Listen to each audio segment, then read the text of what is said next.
As Israel's punitive operation against Gaza grinds on, with so many civilians getting killed, it's harder and harder for Benjamin Netanyahu's government to maintain international support. Even a strong ally like the UK is starting to feel the pressure from within its own parliament. British MPs are demanding to know whether their country is also responsible for the civilian death toll. In the debate on the sale of arms to Israel, I said that we have to recognize that if we in any way aid or provide support to a state perpetrating war crimes, we become complicit in those war crimes. If we facilitate the provision of weapons to Israel by Americans flying from the Akrotiri base, that is simply unacceptable, and we are complicit. Not only does the Republic of Cyprus have the right to know what is happening in a sovereign British base, but so do the citizens of the United Kingdom.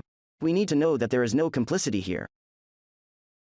Should we not be able to expect more of companies in the UK, and that they will not be like immoral drug dealers on the corner, selling to whoever, whenever, regardless of the consequences?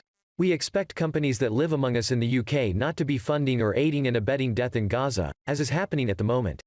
And according to human rights organisations, the UK has exported almost £500 million worth of weapons to Israel since 2015, including components for bombers, missiles, tanks and ammunition. The UK provides approximately 15% of the components for the F-35 stealth fighter, currently being used to bomb the civilian population of Gaza. The UK risks being complicit in and facilitating serious violations of international humanitarian law if it fails to halt arms exports to Israel immediately.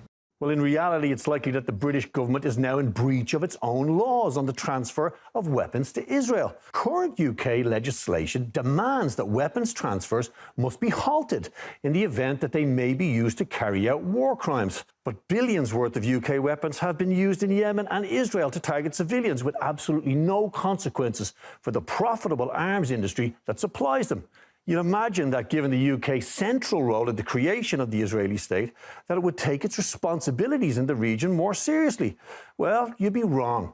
The UK has remained completely silent on calls for a ceasefire, even when those calls come from the United Nations. The responsibility on the UK is higher considering the historical legacy of the UK in the area.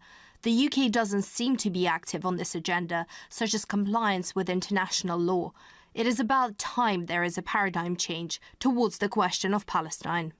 Well, it's almost 107 years since Britain's infamous Balfour Declaration licensed the birth of the Zionist Israeli State in Palestine. And sadly, rather than being central to efforts to foster peace and understanding in the war-torn region, the British are now central to the provision of the weapons being brutally deployed against innocent Palestinian civilians.